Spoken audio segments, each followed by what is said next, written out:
اسمي وسيم فرشيشي، عمري 16 عام. تشديت نهار 2 جانفي 2013 بمنطقة حي الزهور في القصرين. تم إلقاء القبض علي من قبل أعوان الشرطة، إقليم الشرطة في حي الزهور. هزوني للإقليم 4 إيطاج في فرقة الإرشاد. من غاديك تم تعذيبي، مارسوا علي شتى أنواع التعذيب، أكثر أنواع التعذيب ما يسمى علي. مروا لها هبطوا علي أكثر من 10 أعوان يضربوا في البرتقانيات والمضرق على راسي وعلى وجهي.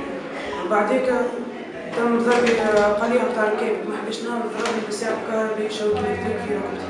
هبطت ما فقتش، قاموني بعد ما حكولي قالوا لي بعد ربع ساعة شكون؟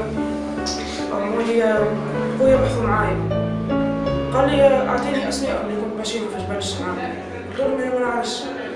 تم رد جهاز التليفون نتاعي بالحبل وبدا قال لي اعطيني اسماء. قلت له انا ما نعرفش. عمل لك يجبد جهاز التليفون وجا عمل نصف الليل ما تلقاش الجمله. هو يسال فيا وانا ما عطيتوش خاطر جواب خاطر ما نعرفش.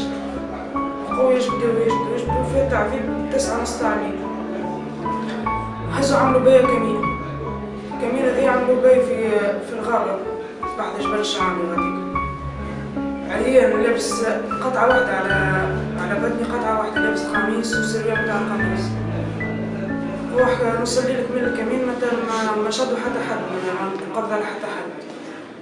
هكا هو رجعوني نصلي للمنطقة، طيشوني على الأرض في قطع السيمان وباولين الغربة هزوني هبطوني للمسلمين. عندي 7 شهور في الإيقاف في مركز كافة الجامعي في القصرية بقمرت.